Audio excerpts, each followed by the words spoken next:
Hello students, welcome to the class. In this video, we'll be looking at the writing component of Unit 5 of Semester 4. And this is about report writing. Before we understand how to write a report, let's look at the term report. Now, report is a piece of writing, as the name suggests. It presents information on an event, or a situation, or a process.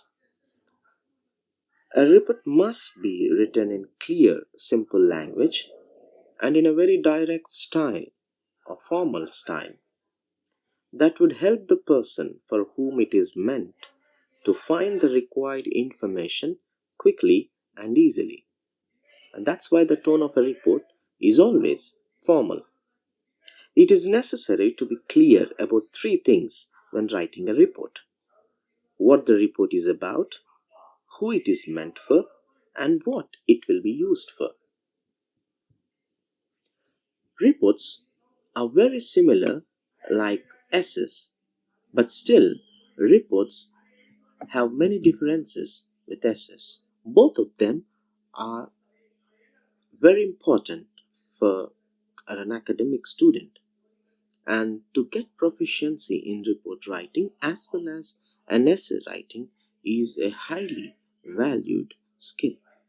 Now, look at the differences. Now, a report provides only information, whereas an essay can provide information as well as the writer's personal ideas.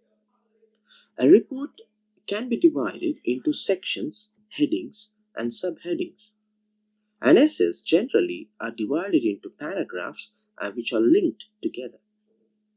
Now, conclusions are unbiased in a report, and recommendations are always provided. Now, conclusions depend on the writer's personal opinions in an essay, and recommendations are very rarely provided. Information can be found quickly in a report, whereas information cannot be found quickly in an essay. Now, reports can be of many types. The prominent types that we find are newspaper reports, or academic reports, or scientific reports, which can be based on experiments, or business reports, or official reports. Now let's look at the newspaper reports. Now, newspaper reports are very prominent, and they cover current events and everyday incidents in the country and abroad that would be of interest to its readers.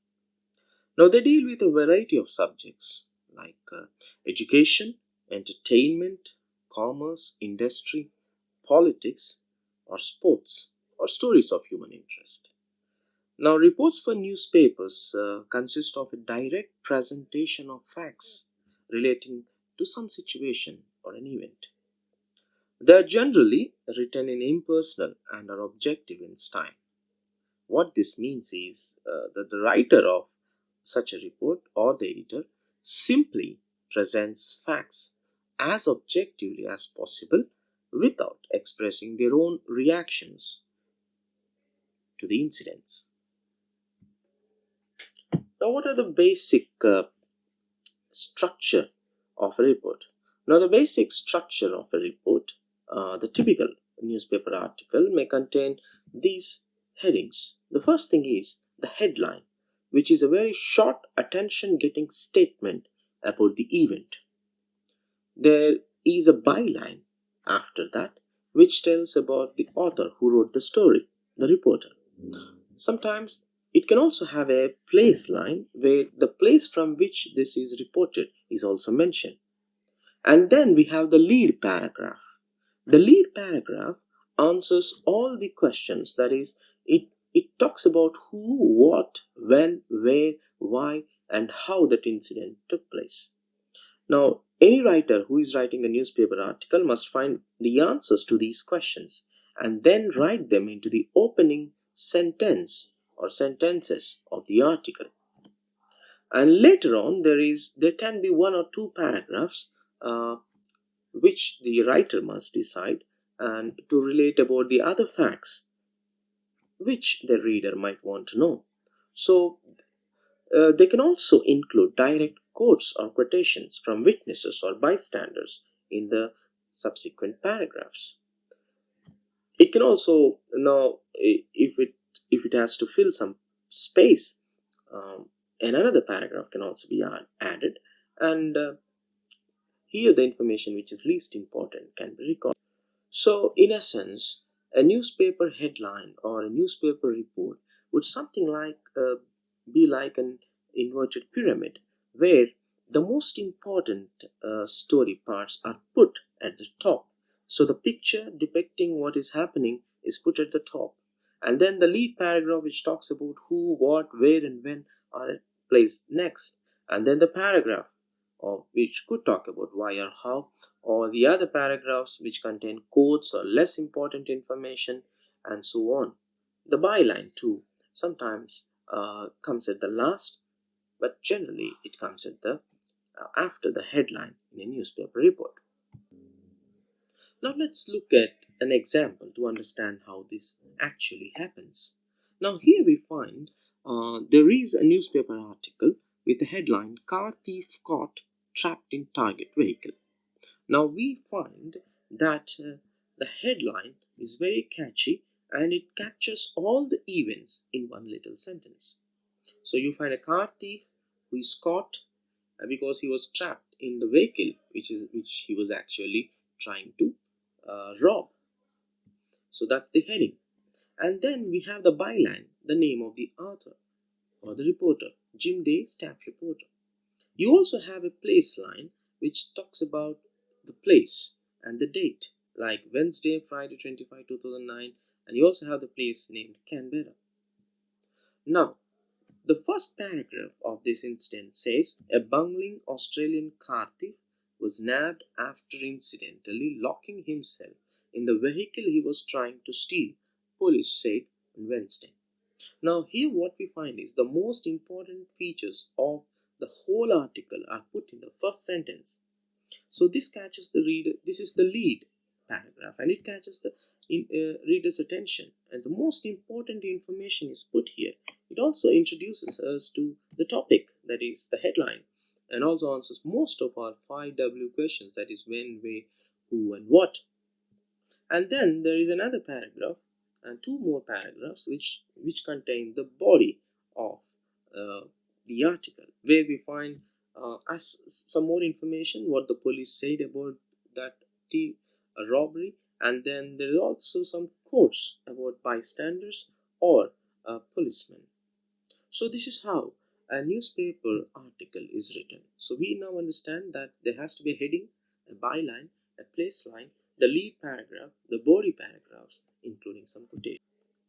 Now, for more understanding, this is a recent newspaper headline. Now here we find that the headline, India suspends visas for 1 month as virus count hits 60.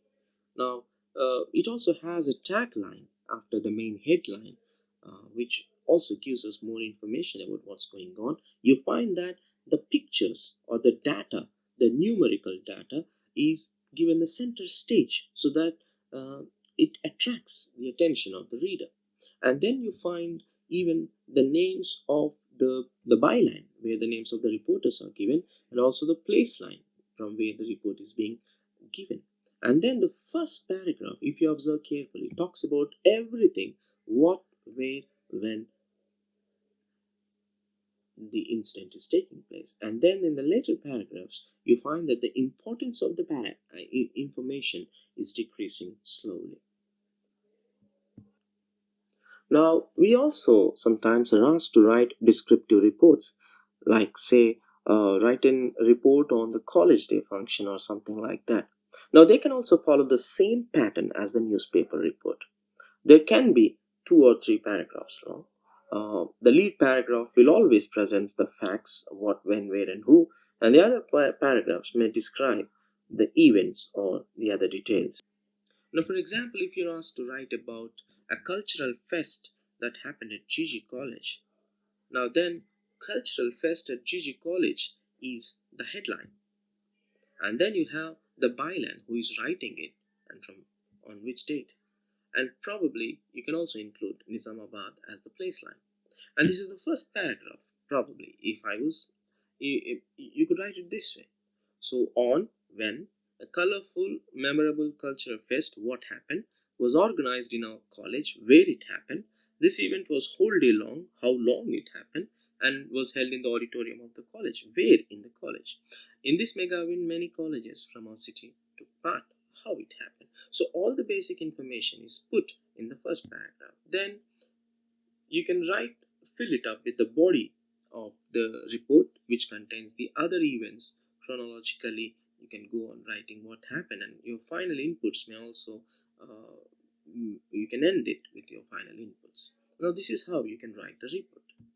Now this was about newspaper reports as well as some reports or descriptive reports. Now reports can also be some other category like the scientific or procedural reports. Now writing reports of experiments and processes involves a different style from that used in newspaper reports and general descriptive reports. Since reports of scientific experiments need to focus on the procedure more rather than the performer of the experiment, the verb appears in the passive voice all throughout the report. This can be true for reports of cooking processes or other reports describing some events. So the headings or the various parts of such a report can be like aim, apparatus, principle, procedure, observation, and conclusions. Sometimes we are also asked to write academic reports. They can be lengthy or long, and generally, the structure of an academic report can have these headings: the introduction, what you are going to do, the theory behind it, what you are employing here, the method, the findings, the analysis or discussion, the conclusions, and the references where you cite the data from the sources which you have taken the information.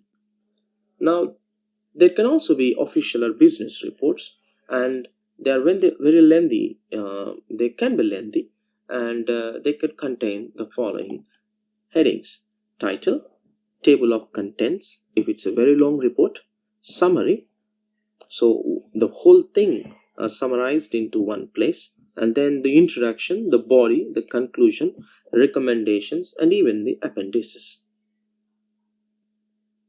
Okay, so considering if you're writing an academic report or a business report or an official report, now that's a huge task, just like an essay.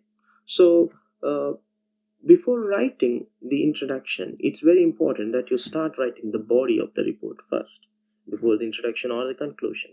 The second thing that you need to do is use as much visualization as possible.